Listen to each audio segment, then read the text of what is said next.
Friends, class 12th history में आज का जो टॉपिक है हमारे सामने स्क्रीन पर आप देख सकते हैं। इस टॉपिक का नाम है the question of land ownership. 6.1 chapter का नाम है यात्रियों के नज़रिए यानी through the eyes of travellers. Medieval history पढ़ रहे हैं हम, मध्यकालीन इतिहास। अभी तक आप बच्चों जानते हैं अल-बरूनी के जो डिस्क्रिप्शन है, अल-बरूनी के विवरण जो है वो आप वो पढ़ सकते हैं। इब्न बतूता ने भारत के बारे में जो विवरण दिया है वो आप पढ़ सकते हैं। लेकिन आज का जो टॉपिक है वो जो एक फ्रांसीसी यात्री भारत आया था जिसका नाम था फ्रैंकोइस बर्नियर यानी फ्रांसवा बर्नियर, उसके विवरण के बारे में है। देखिए प्रश्न क्या है, देख लीजिए। The question of land ownership. तो आपके सामने एक क्वेश्चन आ जाता है जो एग्जाम में आएगा कि who gave the his thoughts about the land ownership in India. Bharat में भू स्वामित्व के मामले में किसने अपने विचार दिए हैं। तो वहाँ पर भू स्वामित्व के मामले में जो यात्री जो जानकारी देता है वो है आपका फ्रैंकोइस बर्नियर यानी फ्रांसवा बर्नियर जो फ्रांस से आया था। आइए इस टॉपिक को शुरू करते हैं। According to Bernier, one of the fundamental differences between Mughal India and Europe was the lack of private property in land in the former। अब यहाँ पर जो है बच्चों Bernier, Francois Bernier, Francois Bernier जो है वह यह कहता है कि भारत और यूरोप के बीच में, देखिए भारत की तुलना किससे कर रहा है, यूरोप से कर रहा है। किस भारत की, मुगल भारत की। तो मुगल भारत या भारत के और यूरोप के बीच में मूल भिन्नता, मूल अंतर, जो बेसिक डिफरेंस है क्या है, वह यह है, बेसिक अंतर यह है कि भारत के अंदर जो है प्राइवेट प्रॉपर्टी का ओनरशिप नहीं है। यहाँ पर व्यक्तिगत रूप से लोग ज़मीन के मालिक नहीं हैं, यहाँ पर लोग अपनी ज़मीन के मालिक नहीं हैं। तो फिर क्या है दूसरा तरीका, he was a firm believer in the virtues of private property. वह इस बात पर बहुत विश्वास रखता था, वह यह मानता था, इस बात को मानता था, दृढ़ विश्वास था उसका कि जो ज़मीन होती है, जो लैंड होता है, उस पर मालिकाना हक, लैंड ओनरशिप, ज़मीन किसकी होनी चाहिए, वो ज़मीन होनी चाहिए सिर्फ और सिर्फ किसी व्यक्ति की, पर्टिकुलरली पर्सनल इंडिविजुअल की ओनरशिप में लैंड होनी चाहिए। लेकिन उसके अनुसार भारत में क्या था, भारत में क्या था, उसके अनुसार भारत में मुगल एम्परर जो था, मुगल रूलर्स जो थे वो प्रॉपर्टी के ओनर होते थे। एंड सो उसने क्या देखा, so the crown ownership of land as being harmful for both the state and its people. उसका मानना ये था कि जो ज़मीन होती है, जो लैंड होती है, उसका मालिक अगर राज्य है, क्राउन है, राजा है, सम्राट है, जो बादशाह, जो एम्परर है, अगर, तो ये हार्मफुल है, ये नुकसानदायक है। किसके लिए, बोथ द स्टेट, राज्य के लिए भी, प्रजा के लिए, पीपल्स के लिए, ऑब्जेक्ट्स के लिए, एंड जो अपने आप में जो ये लोग हैं सबके लिए। तो ये बहुत हानिकारक उसने बताया है, ठीक है। इसके अलावा वो कहता है he owned all the land and distribute. अब मुगल एम्परर के बारे में क्या बोल रहा है कि जो मुगल एम्परर है भारत में, जब फ्रांकोइस बर्नियर आया था तो उसका टाइम पीरियड है 1656 टू 1668। और जब ये 1656 में आया था तो ये दारा शिकोह जो शाहजहाँ का सबसे बड़ा बेटा था, उसके दरबार में था। As a physician, as a political philosopher, यानी एक डॉक्टर के रूप में तैनात था दारा शिकोह के साथ। तो उसने बोला, यहाँ पर बर्नियर ने अपनी किताब में लिखा है travels in the Mughal empire में, कि मुगल बादशाह जो था, मुगल राज्य का जो बादशाह था, एम्परर था, वो सारी ज़मीन का वही मालिक था, सारे लैंड का वही ओनर था। And he distributed it among his nobles, और वही इसको अभी अपने नोबल्स का मतलब अभिजात, एरिस्टोक्रेटिक पीपल, ऑफिसर्स, कर्टियर्स, जो भी नोबल्स थे, अभिजात वर्ग था, कुलीन व्यक्ति थे, बड़े बड़े अधिकारी राज्य के थे, उनमें अपनी ज़मीन को बांटता था मुगल बादशाह, मुगल एम्परर।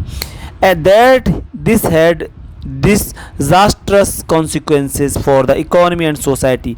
और इस प्रकार से राजकीय भूस्वामित्व का एक प्रकार से ये जो राजा, ये सम्राट ज़मीन का मालिक है, इसका बहुत बुरा असर अर्थव्यवस्था यानी इकोनॉमी पे और समाज पर पड़ रहा था, यह कहना बर्नियर का। So this perception was not unique to Bernier but is found in most travellers accounts of the 16th and 17th centuries. कहते हैं, कहा गया है कि जो परसेप्शन है, ये नज़रिया है, ये जो पॉइंट ऑफ व्यू है जो बर्नियर का, ये जो ऑब्जर्वेशन वो कर रहा है, ये अपने आप में यूनिक नहीं है, अनोखा नहीं है, वो अकेला नहीं है बर्नियर ऐसा, बल्कि 16वीं 17वीं सदी में जो भारत आने वाले अधिकतर यूरोपीय यात्री थे, उन लोगों ने यही विवरण दिए हैं। क्या विवरण दिए हैं कि भारत के अंदर जो है, जो ज़मीन है, इस देश के अंदर ज़मीन है, इसका मालिकाना हक जो है किसी एक के पास है, और वो है एम्परर, यानी भारत का बादशाही ज़मीन का मालिक है, और सारी ज़मीन को वही बांटता है, किसमें, किसानों में या अपने नोबल्स में लेता है, नोबल्स में बांट देता है और फिर वो बांटते हैं खेती करने के लिए। तो इसका नुकसान क्या है? इसका नुकसान बर्नियर के अनुसार अर्थव्यवस्था पर पड़ता है, सोसाइटी पर पड़ता है। अर्थव्यवस्था पर राजकीय भूस्वामित्व का यानी रॉयल ओनरशिप ऑन लैंड, इसका इफेक्ट इकोनॉमी पे क्या पड़ता है ये बर्नियर आगे बताता है। अब देखिए, owning to crown ownership of land argued Bernier, Bernier ने कहा कि जो ये रॉयल ओनरशिप हो रही है, राजा जो ताज है, ये जो मुकुट होता है, या बादशाह का जो ओनरशिप है जो ज़मीन पर, ये क्या नुकसान देती है? देखिए, एक नुकसान तो यह है, land holders could not pass on their land to their children. Land holders जो हैं, जो भूमि धारक हैं, जो लैंड होल्डर्स हैं, जो किसान है, जो खेती करता है, उस पर लैंड ओनर जो ज़मीन को कुछ समय के लिए एग्जिस्ट कर रहा है, अपने पास रख रहा है, वो अपने बच्चों को वह ज़मीन नहीं दे सकता है। पहली बात तो ये है। और जब अपने बच्चों को वह ज़मीन नहीं दे सकता है तो उसके बच्चे उसमें आगे खेती नहीं कर पाएंगे। So they were averse to any long term investment. इसलिए जो है उत्पादक, जो उत्पादन करता है, जो प्रोडक्शन करता है, जो फार्मर है, जो लैंड होल्डर है, वो प्रोडक्टिविटी को बनाए नहीं रख सकता, और वो उस प्रोडक्टिविटी को बनाए रखने में इंटरेस्ट भी नहीं लेगा, खेती में विस्तार भी नहीं करवाएगा, क्योंकि भाई वो ज़मीन तो उसकी है ही नहीं, वो तो बादशाह के कहने पर खेती कर रहा है। ठीक है, तो investment in the sustenance and expansion of production, कोई भी ये प्रयास नहीं करेगा कि खेती को बढ़ावा दिया जाए, खेती का विस्तार किया जाए, उसमें इन्वेस्टमेंट या उसमें निवेश किया जाए, क्योंकि खेती का मालिक वो है ही नहीं।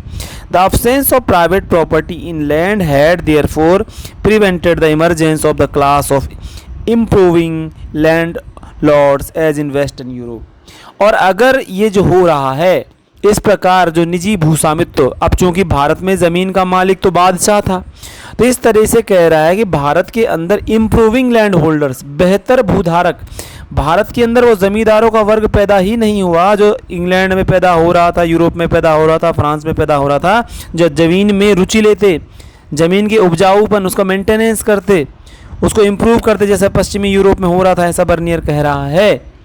ठीक है, तो इस प्रकार से भारत में एक इम्प्रूविंग लैंड होल्डर्स का डेवलपमेंट नहीं हो पाया, वो इमर्ज नहीं हो पाए, भारत में एक ज़मींदार वर्ग पैदा नहीं हो पाया जो कि खेती का विस्तार अपनी रुचि के, अपने इंटरेस्ट के हिसाब से करता। ये कौन कह रहा है?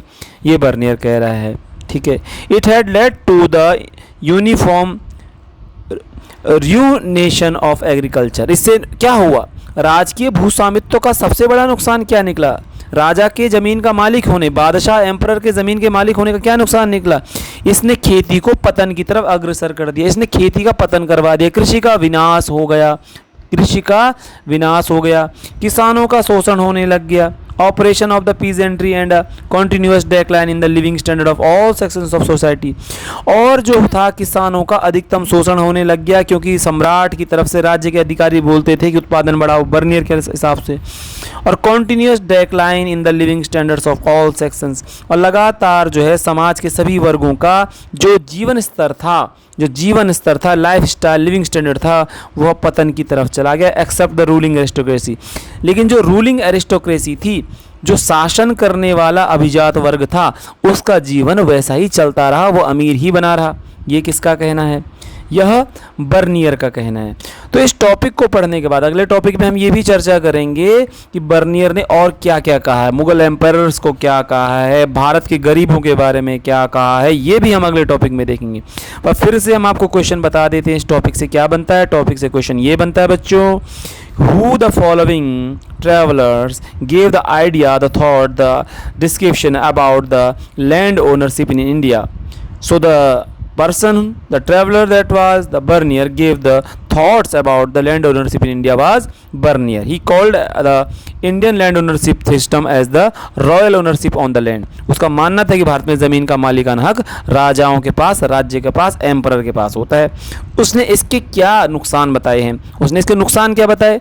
उसने नुकसान बताए कि farmers could not give the land to his children, so his children or the future farmers will not take interest in the farming, and they will not take any type of interest to invest in the agriculture. कोई भी प्रकार का निवेश खेती में नहीं करेंगे उसके बच्चे, कृषि में उत्पादन बढ़ाने की कार्यवाही नहीं हो पाएगी, ज़मीन अपने बच्चों को दे नहीं पाएगा, और भारत में कृषि का विनाश हो गया, इससे खेती का विनाश हो गया, जीवन स्तर गिर गया, और लोगों का उत्पीड़न किसानों का होता रहा, क्योंकि वो कर बढ़ा रहे थे और लोगों का शोषण हो रहा था। किस तरह से आपको ये टॉपिक लगा आप मुझे ज़रूर बताइएगा। सेकंड पार्ट इसका ज़रूर देखिएगा। कुछ कमी आपको लगती है तो ज़रूर मुझे कमेंट करके बताएंगे। इस वीडियो को देखने के लिए आपको बहुत बहुत धन्यवाद। Thank you.